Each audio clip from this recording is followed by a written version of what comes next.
This episode of the Better 2 podcast is brought to you by Kitty Mystic and DM Needham, author of the Better to Burn Out series.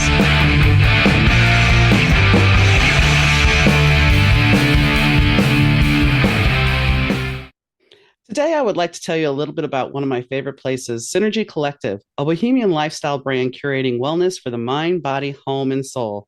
Located in the heart of the Midwest, Rockford, Illinois. Inside the storefront and online, you'll find a beautiful selection of crystals and metaphysical tools, boho apparel and accessories, sustainable home and beauty items, books, candles, and other unique gifts. They also offer a variety of community events, classes, and workshops in their Rockford location, including some select classes that are taught by me. So I invite you to explore the collective at www.shopsynergycollective.com and use code BETTER215 at checkout for 15% off your first online purchase. Welcome to the Better 2 podcast with DM Needham. I'm your host, Donna. Today I sit down with guest Dave Lebental. Dave has a story of how 27 years ago, he decided that he couldn't pursue his dream, that his dream was not affording him the security he needed for his now growing family. So he walked away. But now, after all that time, he's now able to hold his dream in his hand. And I'm not talking a family, I'm talking his musical dream. So tune in. Hey, Donna from the Better 2 podcast here. If you've listened to my show, you know that it always sounds great. That's thanks to the guys at Third Ear Audio Productions. Third Ear Audio helps podcasters, broadcasters, musicians, and business owners get their important messages out to their audience. Rich and the Third Ear Audio team are easy to work with. They're efficient and understand that your message is important to you. With quick turnaround and the true caring of your needs, Third Ear Audio is your go-to for any audio message. Reach out to Third Ear Audio at 312-388-5596. Rich and his team will deliver for you. That's 312-388-5596, or you could email them at info@thirdearaudio.com or visit them on the web at www.thirdearaudio.com. Hi, Dave. How are you doing today? Doing well, Donna. How are you? I'm good. So I'm going to dive right in. You, from what I read about you, you used to be a performer back in the 90s on the LA club scene. You were pursuing music, and then you decided to take a 27-year hiatus. Yeah, kind of. Yeah, that's pretty right. So what made you say one day, you know what? I'm tired of chasing my musical dream. I'm just going to throw in the towel, and that's it. Yeah, well, although a few good things were happening for me on the scene, like there was no pathway, clear pathway. It was like a forest, and you're sort of walking off the trail. So although I always harbored the dream, I mean, yeah, I couldn't tell if I was going north, south, east, or west. And my longtime girlfriend, who had become my wife, well, we were expecting child, and we were living on crumbs, and so it really wasn't a tough decision, honestly. You look back on it and you go, well, you did have some good stuff going on. I just played with Mick Taylor, formerly of the Stones, and he just invited me to do some West Coast dates, but the musicians I'm playing with, their lives were crumbling too. So the whole thing was like held together with, less than bubble gum and paper clips. So What? Go ahead. I don't play poker, but once in a while I get invited to poker games with some of my buddies, and they'll joke at me, like, really, you were chasing this pot with like a 2 and an 8 unsuited. Well, that's what it would have been. But that's the thing. Sometimes when we pursue those dreams, we go all in and we don't look at the bigger picture. We're like, I'm just going to go for it, and I'm going to make it. And the thing is, sometimes life gets in the way. I remember. Okay, so yeah, I was in a band, and I was hell bent. My friend and I were moving to Dallas. We were gonna get a band going. We were gonna do everything that we need to do. All right, fine. And I went to a fortune teller, a card reader. We were doing it for giggles and grins, and She tells me, she's like, I said, so am I going to travel the world and be this big rock star? And she goes, I see you with two kids. And I'm like, what? I'm 19. This is like not even no, no, I'm not dating anybody. Where's this coming from? She's like, nope, I see you with two kids. And I'm just like, okay. Fast forward, I meet somebody and he's got two kids. Yeah. So lo and behold, there you go with, well, bye bye. There goes that dream. So I get it. I get it because it's like it's not sustainable. You can't sustain it when you're unless you have unless you have already got a foot in the door and you have money rolling in, you have to think of your kid. I get it. And your I wife think and so. your family. And in truth, I'd been pursuing that dream for a number of years.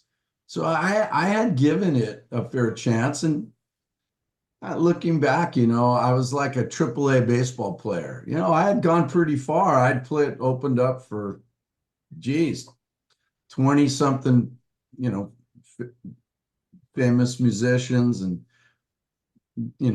had a lot of good experiences and played all the best clubs. So it wasn't like I got stomped on before I even got a moment. I'd had my moment, but the game clock had elapsed. And Fair enough. I have a song on the new album. It's called "The Next Train Out of Town," and it's about a guy. And when people ask me about the song, I kind of explain it this way. It's about a guy that had his own sort of independent things in his life that he really liked, and he just wanted to see places. He didn't want to just settle down and be that guy. And the song's a little on the sad side because the song sort of details how that crushed his relationships with his wife and his family and other people. That when you do sort of take that totally selfish angle, to satisfy what it is that is in your inner soul, sometimes it comes with consequences to the people closest to you. Very much so. Very And much it's so. not a black and white issue, is it? Because you could clearly say a person has to follow their heart. Sometimes when you follow your heart, it's a tangled web we live. Oh yeah. I mean, and I'll be honest, so I yes, I ended up marrying the guy with the two kids, and I had a friend. We were living in a small town in Indiana, and she comes over and she's like, "You're meant for bigger things than this." And I wasn't happy in my marriage. I loved my kids. I loved my kids, but my husband, that's a whole other story. And I had to make the choice of, do I stay in a marriage where I'm not happy, where I love my kids and I sacrifice being for them, or do I pursue other things for me? Like you said, pursuing your soul. And I never wanted to be one of those people that left some, hurt the kids. I did not want to be that because I was a child of divorce and I knew they'd already been through one. This was going to be devastating because I was their mom. They called me mom, but I ultimately had to do what was best for me. And that's the hard thing to do. It really is. And I I don't, can imagine that was a tough crossroads you reached right there. mm-hmm. And I'm sure it probably crossed your mind that if, there reaches a point where, kids are, maybe it's for some kids in their just early teens or just preteens, but they can sense when there's something loveless going on between mom and dad. And Mm-hmm. so if you would have looked away from, uh, you know, your heart at that moment, there's no telling if they would have sensed that, and that could have had the long-term impact on them feeling like, hey, this is a loveless institution, marriage. Well, We've seen two examples of it in our life. yeah, I mean, their real mom, she's been married for over 25 years. And my second marriage lasted a long time. My second marriage lasted 16. So they've seen examples, but the youngest one, she's gone through two marriages. So, I mean, and I think that's one thing we don't look at. We don't look at why do we have that wanderlust? I mean, when I left, the kids were 8 and 10, and it was kind of like, well, pretty soon they're not going to need me. They're going to be teenagers. They're not going to need me around as much. And where do I fit in then? Because then when they start hitting that teenage year, they're going to look at me and go, "You're not my mother." Well, that's true. Even though I've been raising you consistently for 4 years, that's fine. but and I just for me it was just like that was the crossroads. It was kind of like, am I going to be needed or do I need to move on? And I think that's something that we don't, and it's the same thing with being the musician, because if you keep running over the same path, you think there is no path of advancement. Corporate America, do you leave a job at corporate America because there's no path of advancement? A lot of the times you do. So it's the same thing. It's just we look at it differently because they're all similar scenarios, but we look at them differently because one is the emotional heart and the soul, music, i.e., kids, and the other one's just a job. Amen, sister. Not to go, I didn't mean to dive deep, but it's like it's one of those things where we don't look at those things, and I think I applaud you for actually having enough. I don't, it's going to sound really awkward, but enough respect for you and your family at that time to say, you know what? I love doing this, but I got to be a realist. You know, it it hurt, and I didn't know it till years later, but I think there was a few years there at least where I was kind of a little discouraged about, you know, Doing the right choice. having to fold my hand and everything. But fast forward 27 Yeah. years, Yeah. hey, I'm Yeah. still here, and music never left. And honestly, I think that who I was at that age, when I did fold my hand or whatever, um, I think a lot of the self-destructive things that are available, for successful musicians, I don't think I would have stood up very well against those temptations. So um, here I am, and I'm getting to pursue the dream, getting a second chance at this. But the scope of the dream has changed. I no longer seek fame, or I no longer seek fortune. I just seek being an artist and releasing my music and having opportunities like this to talk to people like you and to exist as a small sort of, underground artist that is putting out music and songs that people can enjoy. And that's enough, man. That's enough for me, because really my true love is of those elements. And the other stuff, that's a young man's Exactly. fancy. Exactly. I mean, when we're younger, we crave that attention. We crave the success. We crave that I want to be a household name. And I remember somebody telling me, well, everybody wants to be famous. And I'm like, no, I know people that don't want to be famous. But fame has its all those trappings, and then are you really in charge of your own life at a certain point? I mean, I look Oh, back. You were saying you looked back and you're like, well, did I do the right? Did I do the right thing those first couple of years? And I did the same thing. I mean, it's like, did I do the right thing? Well, I still talk to one of my kids. She's almost 40. So I did the right thing for me, and I've experienced a better life than I would have. And I think if you can look back and look at your life and say, okay, I'm doing what I love now. I'm not chasing the dream. I don't have the potential to fall into all the trappings, but I get to do something I love and I get to bring joy to somebody. I think that is a gift all in itself. hey, when you said that, I'm not chasing the dream. You know what came into my mind? What? I agreed with you. I'm fulfilling the dream. There you I'm go. no longer chasing it. I'm fulfilling it. This is the dream, to have this conversation with you, to have this album out. I just played in front of one of the biggest crowds I've played in ever, even back in my prime, for the LA album release party at the Whiskey a Go Go. We had 200 Nice. people there. Nice. 200 people. Nice. Filled up the place. It was fantastic. It's like I'm pinching myself. Really? I get this moment? Thank you. And I More than mean, I could have expected, honestly, really. well, and here's the thing, and this is the thing. When you look at that statement there, more than I could expect it, you're looking at that. And when you think about you as a younger person, you most likely would have sat there, not for sure, but as in a younger person's mindset, you're like, damn it, there's only 200 people here. I could have done better. This should have been bigger. I mean, that the egocentric mind will. You are so right, Donna. Almost every good thing that ever happened to me when I was playing when I was younger, I always looked at it like, okay, that was cool. Hopefully this will launch us to here. Mhm. Then you get to that. Hopefully this will stair step us here.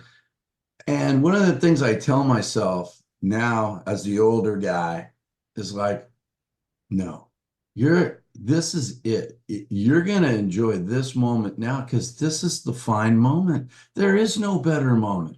This interview right here with you, this is a great moment. And I'm enjoying it. And I let myself enjoy it now. Yeah. I let myself enjoy it now. And honestly, do I think that it could, maybe be a finer moment for me tomorrow? Probably not, but that's But okay too. And if it comes along, that's okay too. But the thing is like having some gratitude and appreciation for the good things that occur. That's, you know, that makes you happy. I think And that comes with maturity. yeah, it does. It does. And like I said, I'm just so happy to be able to having this sort of second opportunity as an empty nester to release music and play shows and uh, talk about the art of writing and recording.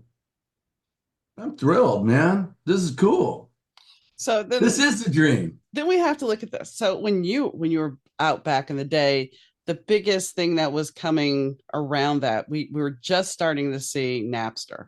It quite hadn't hit yet, I don't think. I think it was a couple of years out, but we hadn't fully embraced the technology. And now, even recording, because I mean, I was in radio in '93 and I was in radio in '95. In '93, I still got to pick everything.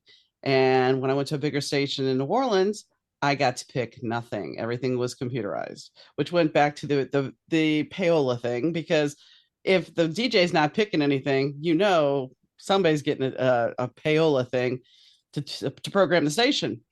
But that's beside the point. So now we have a whole different avenue, and this is where because I'm an author, so this is where that caveat of that fine line of you're making music, you're creating your art, creating a book, whatever. You have these avenues now that you didn't have 27 years ago.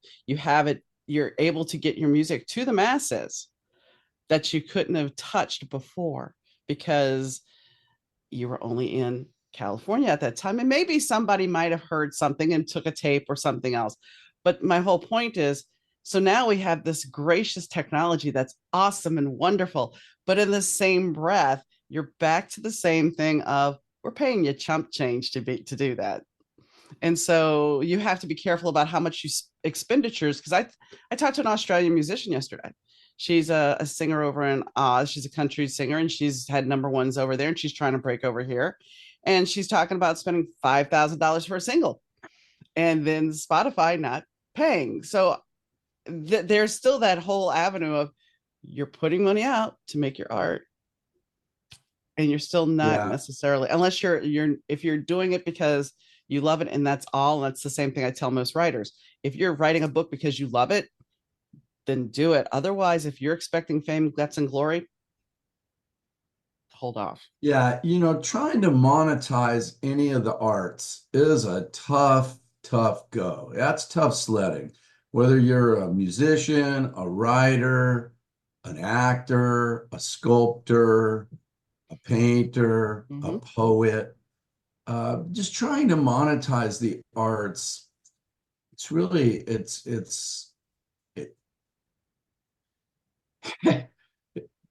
it's tough going. And um, the artist that you were talking that you just mentioned, you know, the fact that she's had some type of number one records in Australia, I hope she's enjoying that and appreciating that. It's natural to want to try to, as gamblers say, parlay that into success in America. Yeah, yeah.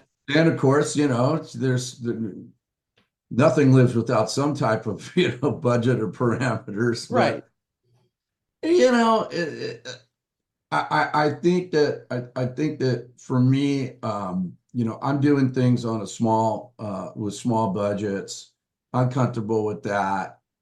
My day job is not looking to quit it. Yeah. It's given me enough jump change to To do continue. some recordings and make some videos and stuff.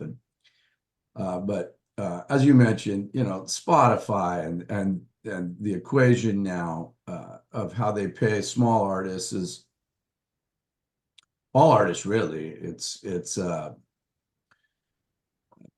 It's unfair, and it Mhm. it, it it it shouldn't have gone down like this. But from what I read and understand, the record industry, the music people, they've been like slow adapters to the change and what could happen from Napster forward to that was file sharing into Yeah. the world of streaming. They cut these deals that they thought this was ancillary income. They didn't think that this was going to be the primary income, and now they're trying to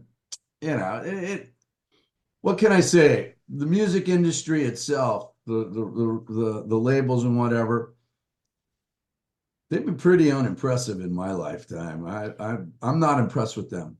As a kid growing up in the 70s, I loved the output. I thought it was great, but something changed somewhere along the line. I would probably target it like 83, 84. Once MTV came in, the whole music industry kind of got shittier.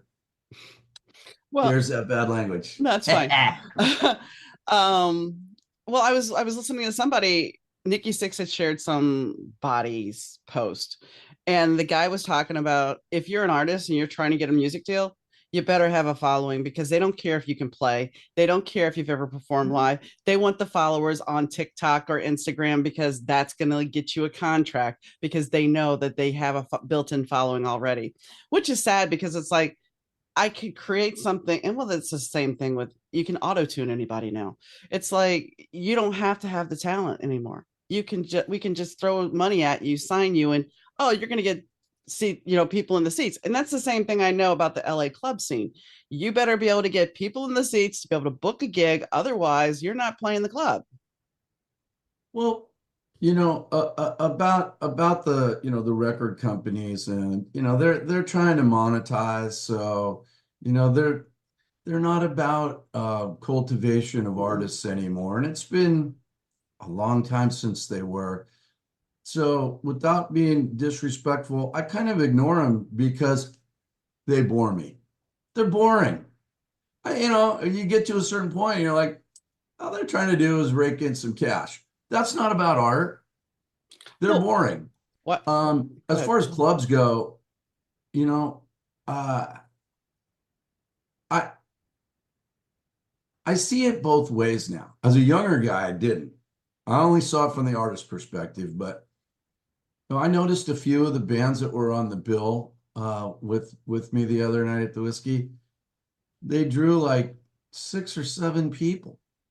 Now, how can a club stay in business if the artist can only draw 6 or 7 people? I mean, yeah, everybody thinks, if I could just get the opening slot for so and so, everybody'd see how great I am. And but honestly, if no, it's unfair on the club, is what I'm saying. Hmm. I didn't see that way when I was younger, and it's a tough slog. But hey, man, the club's got to pay the cost of operation and pay the bartender and the bouncers and the sound guy and the monitor guy and the light guy and the ticket booth person and the janitorial service and the insurance, blah, blah, There they blah. go. The large insurance policy and the dram shop Yeah. coverage. I mean, Yeah. so you know what? That's the thing, it's interesting, coming around at my age and doing this. Everything's way more comfortable, way more chill. I'm not struggling against those kind of things like, hey, I wish they should, you know, put me on a national tour. I'm not going to sell any tickets for people when we pull into Little Rock. I mean, I'd be the beneficiary of a lot, but hey, that's kind of unilateral. So I think it's about, you know, trying to be comfortable in your own um, skin. So let's say you are an artist and you're just starting out, and I'll use my city here, Los Angeles, example. And let's say you can draw 7 or 8 people. There are rooms in this town that are made for bands that draw 7 or 8 people. Play there.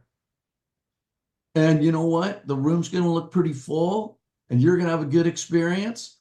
And maybe you can make a couple fans that night, and then next time you're going to draw 10 people. Yeah.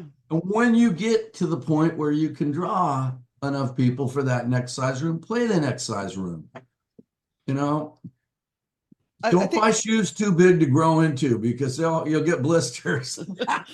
I think part of it is we have become, and this started, I guess, in the 80s, and as technology has grown, we've become an instant gratification society. You're right. And so we want that. We think we're going to go to 0 to 60. It's an overnight success. Everybody's an overnight success. And when you were talking about the record companies, I have to laugh because, oh, we got CDs out. Yeah, CDs are going to be the next big thing. Vinyl, that's crap. Just get rid of the vinyl. And then we're going to do streaming stuff. Oh, wait, everybody wants vinyl again. I still have Yeah. my vinyl from the 80s. So in the 80s and 90s, I still have my vinyl. But it's like I look at the record that I paid $7 for, and now it's like 25. Yeah. And I'm like, it's the same record. I understand cost inflation and all that stuff, but it just amazes me. It's like, really? Because even in used, it's still expensive. You go to like half price books, they sell records and everything. And yeah, it's like 15 to $20 depending on the record. Donna, I mean, I don't want to beleaguer the point to you, but the record companies themselves have been very unimpressive. Mm-hmm. And when you consider that, you know, creating and marketing music is supposed to be their core competency, whew, No, no. I'll And let it, their track record speak for themselves. well, yeah. And I mean, the thing that I think a lot of people miss, younger people, it's like, your thought process when you were younger and you want to be a singer and you want to be a musician, you're thinking, okay, I'm going to write a song, I'm going to go in the studio, I'm going to put it out. And the record company, same thing with authors. I'm going to write a book, and the publishing company, they'll market me. That used to be true. That used to be true, that they would market the hell out of you. Different But business model. but the fact is, nowadays, they may help you market a little bit, but you're going to have to do most of the marketing. And the bigger issue is they're going to try to create a narrative for you. They're going to try to create an image for you. So you can choose to be authentically you, and you can choose to write and create your music that you want. Because I've talked to people on The Voice, and they've talked about this. And the fact is, you can either be the master of your own ship, or you can choose to have them package you. Well, I mean, to some extent, there were always prepackaged artists, even in the 60s Mm-hmm. and the 70s. I remember growing up and there was prepackaged stuff. But honestly, we could always see, as teenagers, we could always see between what was, Yeah. artificial and what was real, and really excited us. So yeah, everybody's just doing their own thing, and when you put people that, their core competency is in marketing, into making creative, music decisions. You're asking your plumber to do your roof. Right. That's my opinion. Right. But I hey, mean, time with you is precious, and I hate giving them this much of our time no, that's because fine. they're not the story, man. They've No, never been the the story. story is, They're the F ups. yeah, life of a long player. Yeah, That's the yeah. story. So why did you, I know why you chose the name. I mean, it's obvious why you chose the name because that has been your, I mean, I'm sure you, during that 27 years, you did not put the guitar down and say, or quit writing music. You just didn't say, okay, I'm not touching any of it. Because as a creative, I know that you have to keep that connection going. Otherwise, you start getting antsy. Plus, I wanted music in the house for the kids. Yeah. They wanted music. Dad, play that song again on piano. Dad, play it. How do you do this guitar thing? Dad, I like trumpet. Dad, it's like we had music in the house for the kids, so that was nice, and doing it on a heartfelt basis and trying to show them how to play a little bit. That was cool. I enjoyed that, and you know if if music and being an instrumentalist is something that you connect with, one of the great things about music is you don't have to put it down. No. If you're an athlete and like a football player, at some point in time you just can't put on the pads anymore and crack each other. It's just your body, you age out of it. And that's the same for a lot of sports. One of the nice things that music offers you is it can offer you a lifetime of enjoyment and happiness with your instrument. And, you know, yeah, some things change with your voice. You get a little older and the timbre of your voice will change. Yeah. And so on and so forth. But really, this is something that music can give, and you can become a long player. I think the only athlete that really didn't, he's not really an athlete, but I think the only person that I can think of that was a hardcore athlete that didn't give up was Evil Knievel. No matter what kind of punishment he did to his body, he would just get back on that damn bike and off he went. Man, man. There's a name nobody knows. Evil who? Yeah. I remember him as a kid, man. He Mm-hmm. trying to jump the Snake Canyon. Yeah. Yeah. He was Yeah. crazy. And then had his own little toys. But anyway, Yeah. so Monique, who's that about?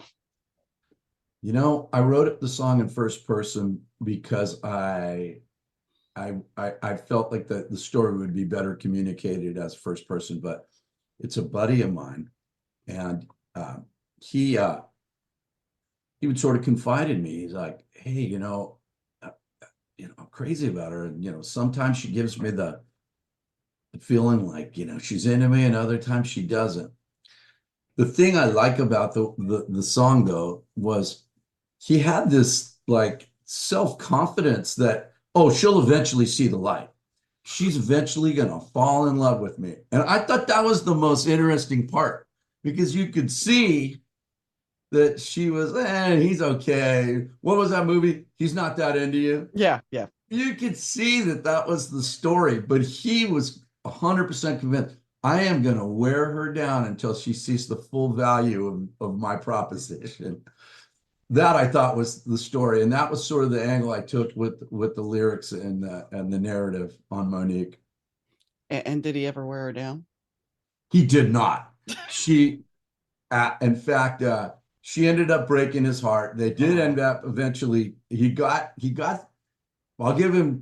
He got 3/4 of the way there to the point where they were living together. But then bad things occurred, which I won't go into. No, but I mean, at And least, his heart was broken. But that wasn't the story. I think the reason why I wrote the song and the story was there was something so like there was something so explorative about the heart of one or other person in a romance that like they're so sure they're gonna, she's the one for me, and eventually she will see this too. And if you listen to the song, his optimism is shining through. Yeah, you're sending me away and you called me here today, and you're giving me heart, but don't worry, because I know you're going to see the value in me. His big line in the song is, once you've had the best, there's no need for the rest. And, he's just yeah, I've so heard that line convinced that, before. yeah, he's so convinced. So I thought that, sure, if we just isolate the story to him and her, he lost. But that's not really the bigger story. The No. bigger story is how our heart and our self-confidence can propel us to, you know, to try to overcome the obstacles and the odds.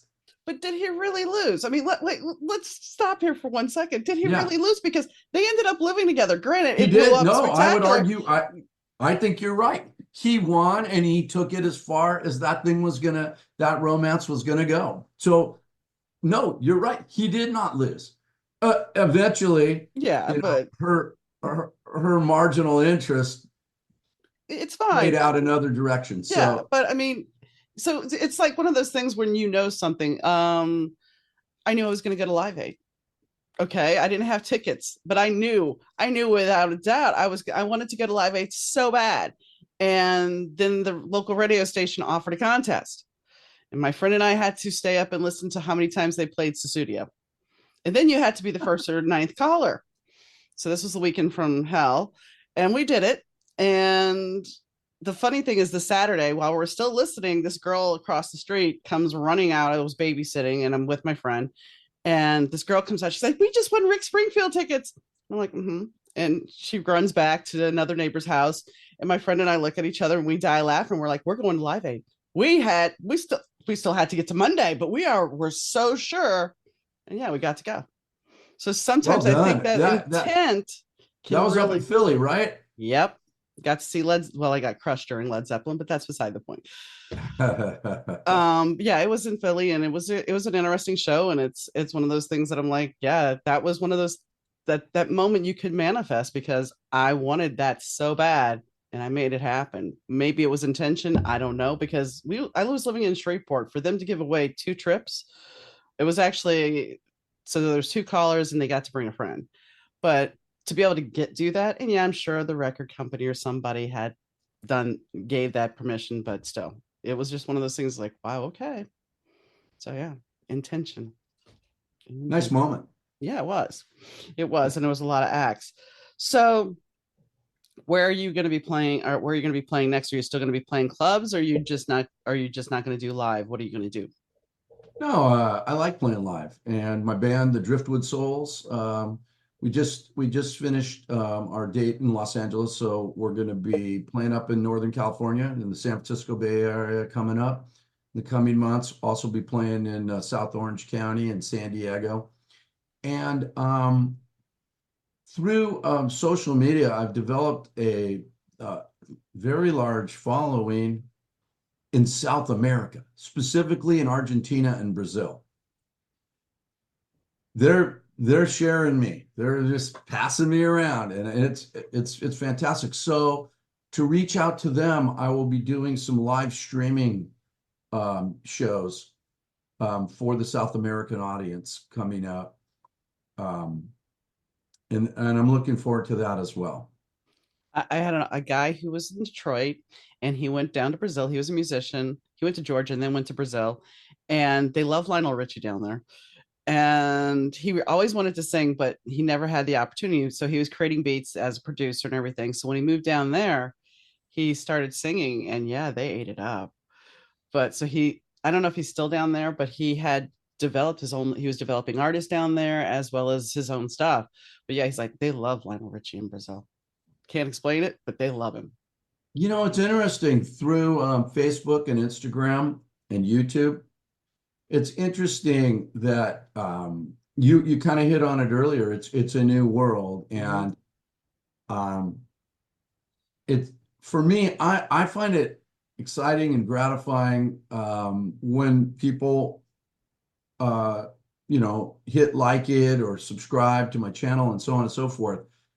And I also find it sort of fascinating that people in France or Argentina or Eastern Europe or Japan or wherever, non-English speaking countries, that they'll enjoy the music and they'll enjoy what I'm doing and communicate. And it's nice when they communicate back to you. Mhm. It takes me, at this point, it takes me an hour every day Yeah. responding to all of the people that did sharing and sending me message and stuff. And I love it. I remind myself, hey man, this is why you put the music out. Because that's kind of an interesting topic in and of itself, Donna, which is okay, your kids grew up, you got a chance to reconnect and write some new songs and record and produce them. Did you need to put them out? I mean, why? You're not trying to make money. You're not trying to be famous. What's the deal? And to me, the deal was I'll go back to the analogy of other arts like painting. It's sort of unfulfilling to finish your painting and then stick it up in your attic. You need to share your painting. Maybe you don't need to share your painting with everybody in the world, but you need it to share your painting and and make it so other people can see it and interpret it and have a shared experience. Now, maybe not everybody feels that way, but I did feel that way. I felt that there was something very unsatisfying about creating music and not having a shared experience with it. So now that I'm having a shared experience with it, I enjoy it. It's cool, man. But the stuff people have to say about it is really heartwarming, and it's why I do it, Well, and it's really cool. that's the thing. As a Um, creative, any art that you do, whether it's music, writing, painting, whatever, it you want that emotional connection. You want, and then it's not about necessarily the feedback, but you want that emotional connection. When you get that feedback that somebody really appreciates what you've done, it you connect with it. There was a big snafu on TikTok about writers reading their reviews, and they were like, the review is for the readers, but you don't understand that review or those people telling you how they like your music, that motivates you, that gives you inspiration, that somebody actually you're making that connection. well said. It really does. Artists, I think by nature, are sensitive people, and so when somebody has something nice to say, we probably as a group get a little higher than maybe Mm-hmm. non-sensitive people do. Also, though, when you put your stuff out there, it's no longer yours. Mm-mm. And some people are going to go, hey, I don't like this. You suck, or you're derivative, or, we've heard this before, or God, we hoped we'd never hear it again. Yeah. That's out there too. So, and you got to take that with a grain of salt. It hasn't happened a lot, but a couple of times I've had troll comments, and I'm going through a little training because social media wasn't what I was participating in until I started doing it. Okay, I get it. These are what I heard about. These are the troll guys. Mm-hmm. You hit hide it or dismiss. Yeah. Bye. But honestly, everybody's entitled to their opinion, and one flavor doesn't satisfy all, and I get that. And there's stuff that's really popular that I think just sucks. So hey, I get it, man. And that when you're the artist and you put out your screenplay, or you put out your book in your case, or I put out my music, that's when you let go, because some people are going to like it, some people aren't going to like it. And Yeah. and that's the price you pay to connect with the person that will like it. Yeah. I agree. And I think it's totally understandable, and it's a fair price to pay to find those like-minded individuals that share your taste buds and share your artistic vision. Um, but don't think that you're gonna walk out of this prize fight without taking some punches. Oh no, no. And I mean, Everybody's gonna wear a few. when you're talking about, reaching around the world, when I got my recap from Spotify this year, I mean, I've known since I started the podcast about 4 years ago, I have a German contingent. I took an 8 month hiatus, and my last episode they kept liking. They kept going back to listen to it again because it was like, because I kept seeing the numbers go up, and it was in Germany, and I'm like, okay, guys, no, there's no new episode, but they are always there to hit my episodes right off the bat, and I appreciate that. And it's nice to know. But when you look at the bigger picture, because I'm not making any money doing this, I enjoy talking to people, and I get to talk to some really cool, interesting people. But knowing that I'm connecting with people around the world. And like yesterday, I got to talk to somebody from Australia. I've talked to somebody who lived in Japan. I talked to somebody last week who was in England, and he had worked with the Pythons at one point. So I mean, it's like getting to talk to different people from different backgrounds. I got to talk to a neuroscientist. I mean, and I'm talking to you today. And so there's just a diverse dynamic with the capability of having Zoom and either even being a musician for you, you get to talk to different people from around the world by doing this. So I mean, it's brought us closer together. As much as there's a great divide in the world, it's also brought a lot of us closer together. I agree 100%. And I'm gonna say one other thing. You're living the dream. This was the dream. The dream was that you could have conversations with interesting people and have it, broadcast throughout the world. And, you know, the fact that you're not making a lot of money doing it, in my opinion, that's one of the good things about it, because nobody ever paid anybody anything without expectations and manipulations, I, I, honestly. I mean, I'm fortunate. The music I have is from a local band, and they work with my sound guy, who does all his work for free. So I mean, the musicians waive the licensing fee on the music. So I have a good team in place they understand you're not making any money. Yes, I have some ads, but the ads for my sound guy and for my books. It's not that I'm sitting there going to advertise. I'm not advertising. I wish I could, but I'm not at this point. So Yeah, it's you're an like, artist yeah, in what you're doing, both as yeah. an author and as a podcast creative. Hmm. And You do what you you got to, know, yeah. uh, there's something beautiful about that, and there's something terrific about the freedom that you're experiencing, being your own producer and being Hmm. able to determine which guests that you want to have on and how you want to conduct these interviews and how you want to do it. And people take that for granted until the day that suddenly they're under someone's thumb. Yeah. I mean, there's been people I have turned down, and there's Mhm. been podcasts that I've recorded that after it was said and done, I didn't air. And Right. that gives you the ability, and just like you're getting to create the music you want. You don't have somebody, because that's one thing that one of the people from The Voice told me. His coach said, you don't want to win this. If you win this, they're going to tell you what kind of music you need to play. They're going to mold you. And that's the thing. You're doing just like you're telling me I'm living my dream. You're living your dream because you get to create the music you want to create. You don't have somebody say, that's not in style right now.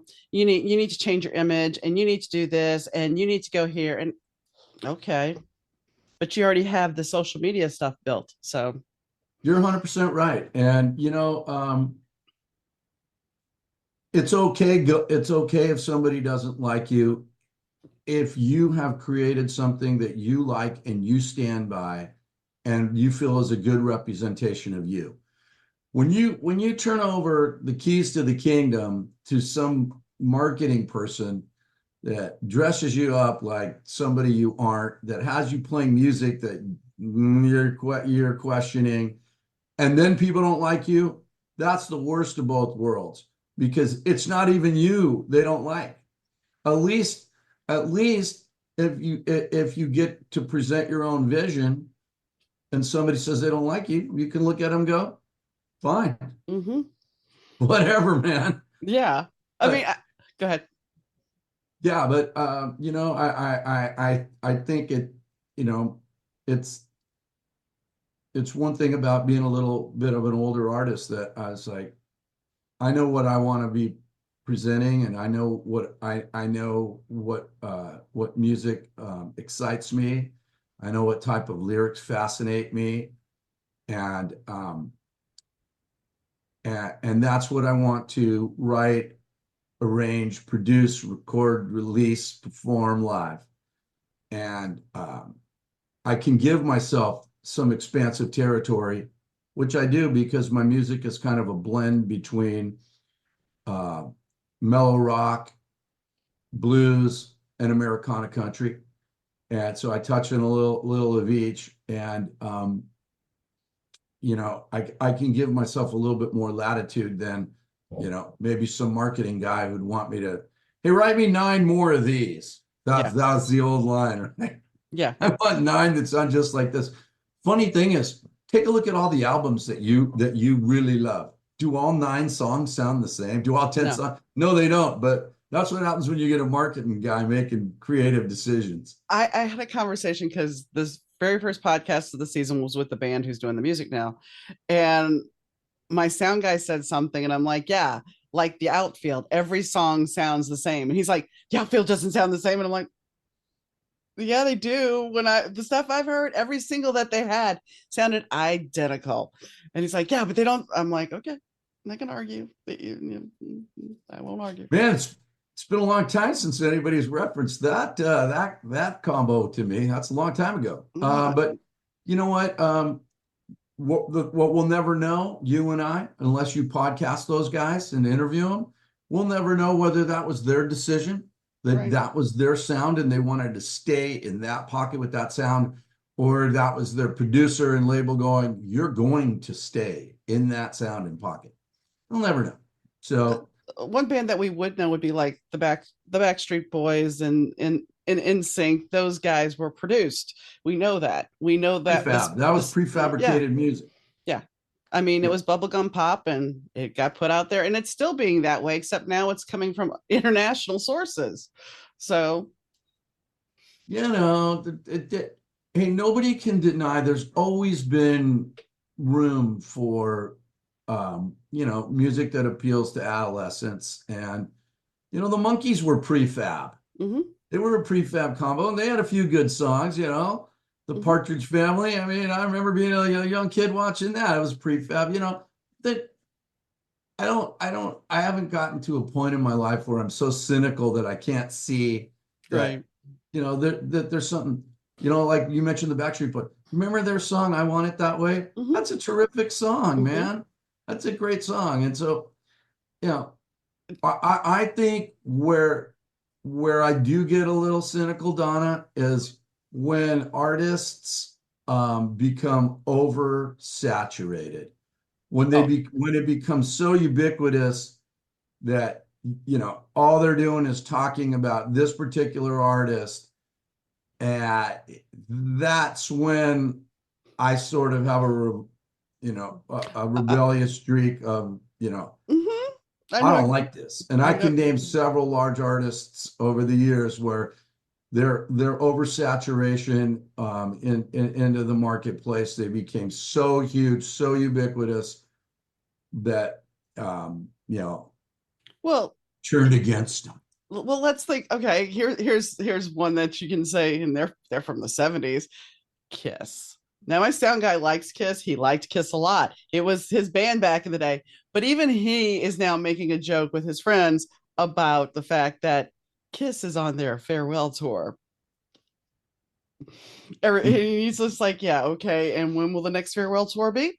Because they just keep. Hey man, those old boys like doing what they do. Oh, I know, That's what they are. I know, But but yeah, I mean, they're an example of something that in its day was just so big, so hyped. Hey, Michael Jackson and Madonna are mhm, other examples of it. mhm. And sorry, Swifties, I think you're getting oversaturation right now of your artist. And what happens when you have oversaturation is and overexposure is the mystery gets drained out of the artist and the product. The curiosity gets drained out of it, and um, there needs to be. It's almost like saturation of an artist is almost like a farm field where It has to be fallow for some period of time to leave you wondering, what's going on? I wonder what's going on with that art. That's a healthy thing. And um, the needs, and this is, I think, fostered by the marketing side of the music industry, the needs of the record company, the needs of the publishing company, the needs of the advertising agencies that represent those people is to generate revenue. So they got to keep them out in the marketplace and Mm-hmm. in the limelight every day, every week, getting another story. After a while, man. I mean, the prime example of this is Britney Spears. And the only reason I say this is we, as a collective, I'm not meaning you or me, but we as a collective, we're sitting there clamoring, we need more Britney. We need more Britney. Oh, her and Justin broke up. Well, we need this more Britney. We need this about Britney. And then the paparazzi ate and they fed and they fed. And I can only imagine the stress. And I often attribute it to being on a pedestal. And what do we like to do with people on pedestals? You got it. So we knocked her down. And now, oh, we're all coming back to clamor. And we weren't bad. We didn't say anything bad. We love Britney. We're supporting Britney again. And I Yeah, see that's that the I see that kind of with Taylor Swift. It's like we are putting her so far up on a pedestal. When is the fall? And I hate to say it, we haven't seen the fall with the Kardashians, which I wish we would. But when do we see that?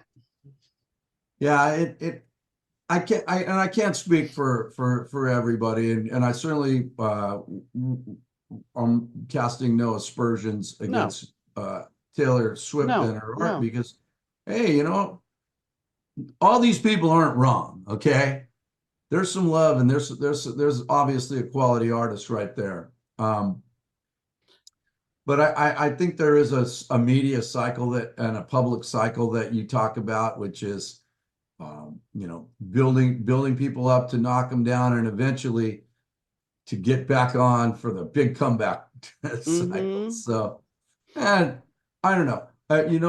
The one thing I want to add to all this is big artists and big media topics. They've never fascinated me. It's no mystery that what I seek is a small bite of the cracker because I always feel that there's something there's so much music out there, there's so much art out there, and some people are mass media consumers. Most people are. I'm not so interested in those people. I never was as a listener and a buyer. So for me, people having the topic of conversation about stuff that's available for mass consumption, not that fascinated by it. Never was, never am. The stuff that lives under the surface, the stuff that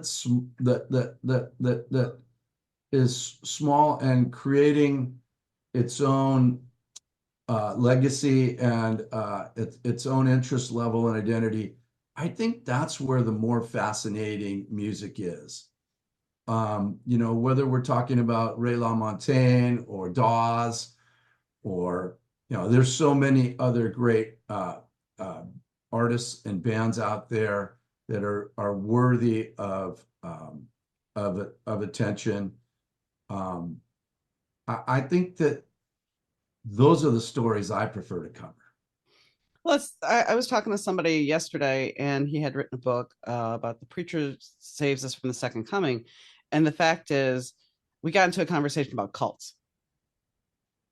And the only reason to bring this up is when you're talking about the mass marketing of music and everything else, you're almost talking a cult of personality because we've created this personality and this persona that people have to gravitate to and they want to gravitate to.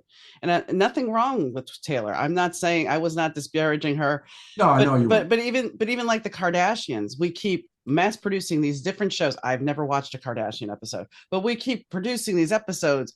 And I mean, I scroll through, I follow Rolling Stone on my phone, and here's the Kardashians, and people are like, why is this here? Why don't you have something else? And I mean, I'm not the, at a certain point, this is where we have to really pay attention. If you're constantly consuming mass marketed stuff, and you're missing out on real stuff, you're kind of falling into a cult line.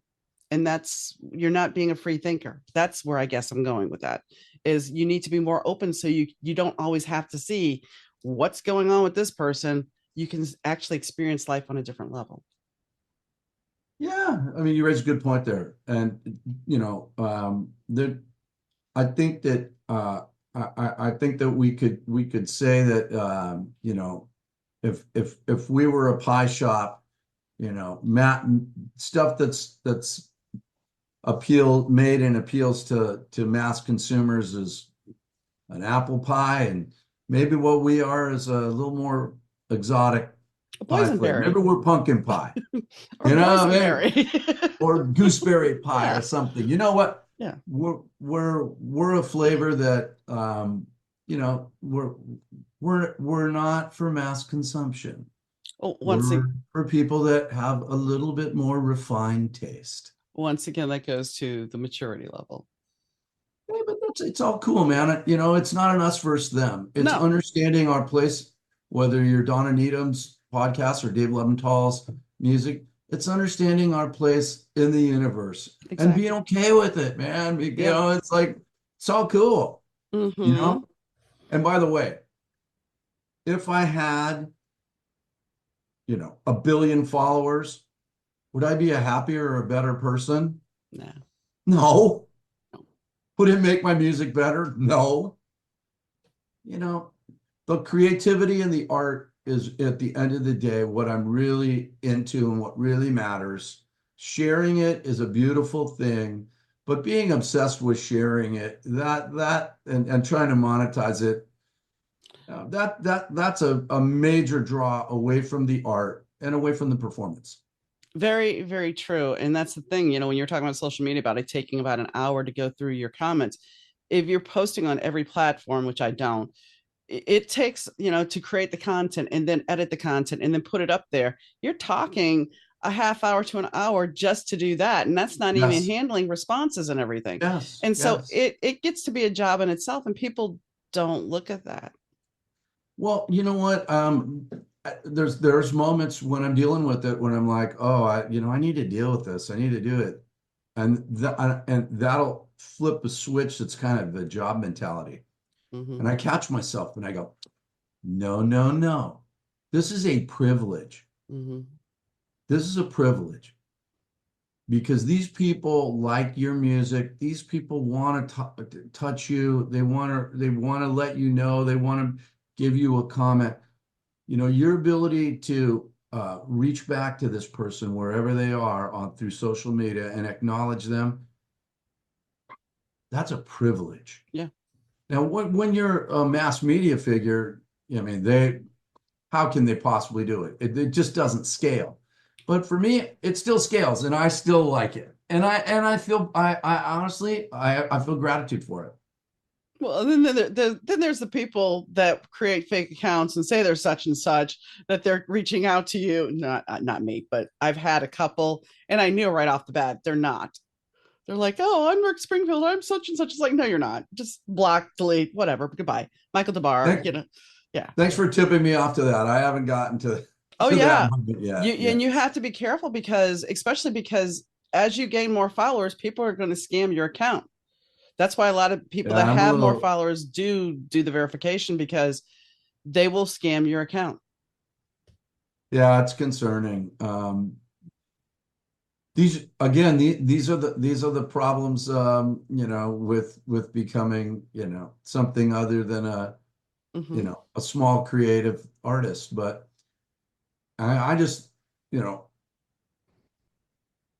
I just think being a small creative artist is a beautiful thing in and of itself. And I hope people that watch your podcast will listen to my music and see if they can connect with it, see if they enjoy it, and you know, dig the vibe and dig the songs, and you know, because you know, the art of what I'm trying to do lives apart from any of the other Traffics. marketing and mass media and all that. Yeah, that stuff's boring. So, is there anything that we did not discuss that you would like to add? Let me reach over and show you this. Okay. Oh, nice. This Nice. is my LP, the long player. Nice. And what does that feel like to hold that in your hands? Nice. I love it because when I was a kid, when I first started really getting into music, I was buying albums. Mm-hmm.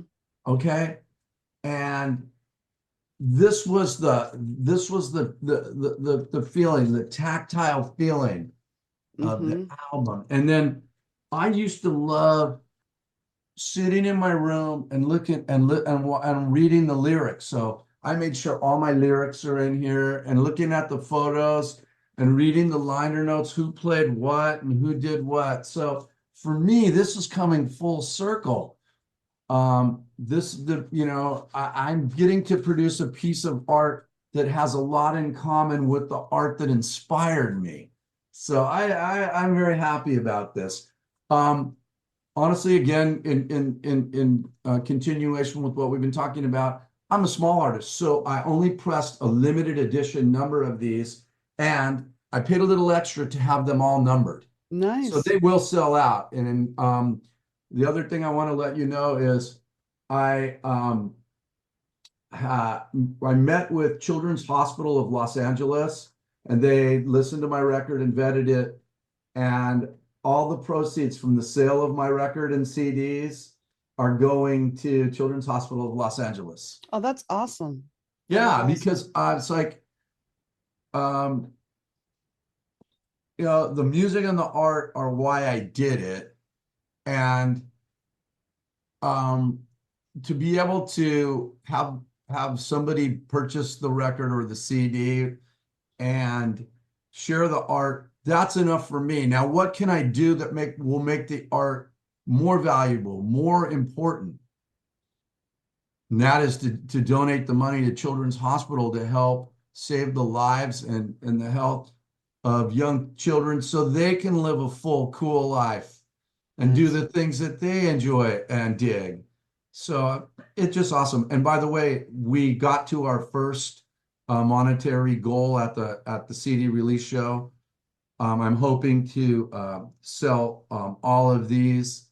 And and by the way, me and my wife, we fulfill all the orders. We put them, Nice. we put the bubble wrap over it, and we put the package, and I sign a little note and put it out. Nice. So It's awesome. have you played at children's at all? I'm sorry, have I Have what? you played at children's? Have you gone over there with your guitar and played?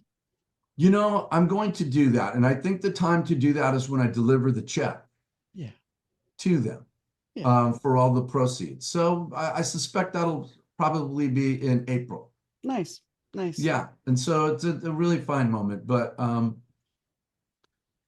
yeah, so it's uh, you know having an opportunity to create art and to say what I want to say in the way that I want to say it, and to put it out to people that are receptive to it. Uh, that is a dream come true. This is the dream. And honestly, I thought the dream was lost forever. I didn't think that this would come to be. Even when I first started recording some songs, I could see that it was an album. I could hear it, but I couldn't quite visualize that I would go this far and stamp up a vinyl gatefold album. It's like Mm-hmm. beautiful. I know. I trust me. I understand that feeling. I understand that feeling So, because it's an um, amazing thing. And congratulations on it. well, thank you, Donna. And it's like thank you so much for inviting me to talk about music and life with you and art and congratulations on your show and the success Thank you. that you're having and how people are recognizing that you're a forum worthy of their attention. Thank you. And thank you for coming on. You know it. You might have heard my voice hosting the Better Two podcast, but did you know I'm also the mastermind behind the Better to Burnout book series? The stories unravel the lives of Nigel Hartigan, the groovy bassist of Sambuca Fedora, the stunning singer model Ava Richards, and the suave record executive singer Russell Langford. Love, romance, and drama run rampant as their lives tangle up. But brace yourself, folks, because not every tale has a happy ending. Snag your copy today from most online booksellers. So the conversation with Dave was in certain aspects, I don't want to offend anybody. So if our comments about Swifties or Kardashians or prefab pop bothered anybody, I do apologize. I have no offense or no harm to anybody. It was just the fact that for me, when I'm thinking about it's the whole Britney Spears thing. We have put Miss Taylor Swift on a pedestal, and no one thinks about the pressure that is put on somebody that is on that pedestal. When you are perceived as perfect and you have the ideal relationship and everything is created by what is being seen and what is being pushed and nobody can get enough of you, as Dave said, it becomes oversaturation. And at what point do we want to retaliate? When going back to Live Aid real quick, at the time of Live Aid, Madonna was having a huge career push. So much of a huge career push that somebody bought nudes of her from when she was a starving artist. And she took these nude shots because at the time she was trying to make ends meet. Well, now she had a name to herself. And the owner of Penthouse magazine bought her pictures. And here she is, the new star, the big, she's got her second album out. She's at Live Aid, which is a huge deal. And when she came out, because I was on the floor at this point, when she came out, everybody was clamoring. All the photographers were clamoring, and people were like, take it off. Not me, but a lot of the people in the crowds were chanting this. And she looks out at the crowd and she's on the microphone and she just says really loudly, I'm not taking shit off. So at a certain point, this expectation and the demotion of who she was because of these photos, now there's a scandal. So we're starting to chip that away. And same thing happened to Vanessa Williams. She was Miss America and she had to give up her title because somebody took those pictures. When she was an artist or she was struggling, she did those pictures. And I know somebody's sitting here saying, well, she should have never did the pictures. Well, this is true. That's a possibility. But when you're starving and you want food on the table, you're going to do what you got to do. My whole point, though, is Vanessa Williams, she had this whole thing about being Miss America. She was the first Black Miss America. This was a big thing. And then we diminish it. We diminish her success because of the scandal. So my point here is, at what point do you guys turn on Taylor? And I'm not wishing that for her. God knows I don't wish that for her. But at what point does the tide turn? Because the media always has a way of doing that. They always have a way of creating a scandal when there is none. And as I was talking about Britney earlier, I mean, people, oh my God, look at Britney. She was holding that kid the way she was holding that kid and driving the car. Imagine a swarm of people running after you. And I think that's one thing we have to look at. And I mentioned this a couple episodes back. When we mass market things, when we get this cult of personality, at what time do the people lose being a person and they're a commodity? And we see them as a commodity, maybe not us as an individual, but whoever is posting the content, whoever's creating the narrative, who's ever creating what we're seeing, and not looking at the real person.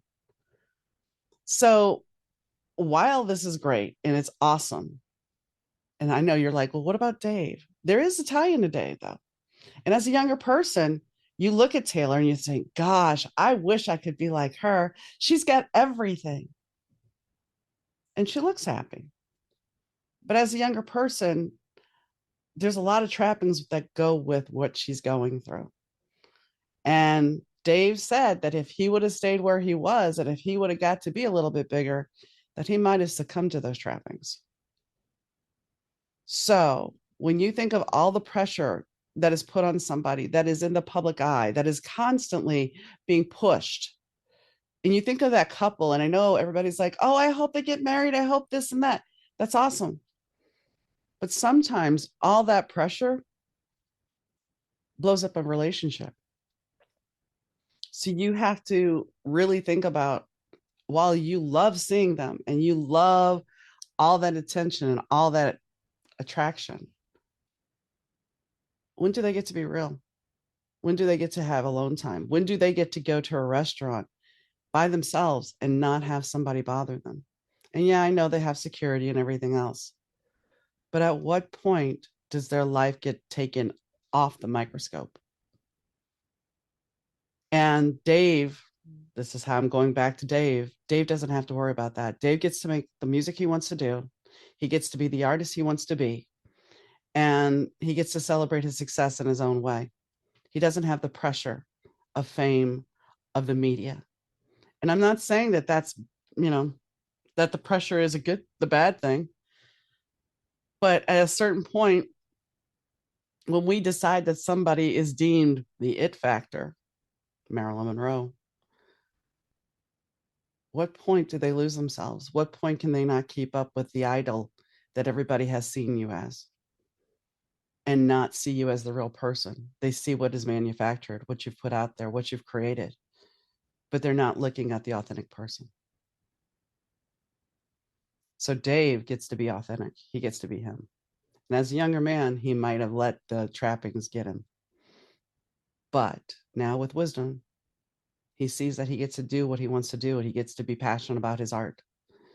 And I would tell any creative, while fame might be wonderful and certainly money is great, sometimes it's great just to be able to create what you want and to say what you want and to put your message out there to people that respect it and love it and not have all the trappings. So, on that note, I'd like to thank Fast Susie for their music, the intro and outro song, as always. And I'd like to thank Rich Side from 30 Year Audio for doing the audio production of the podcast. Dave, I'm glad came on, and I thank him as well. And he will most likely come back for a second interview when his next record comes out.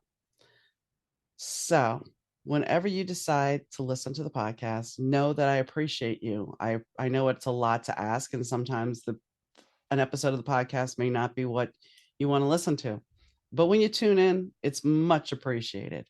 And I want to thank you for that. And whenever you're listening, like I said, it means a lot. So, on that note, guys, I will catch you next time. Take care. Bye.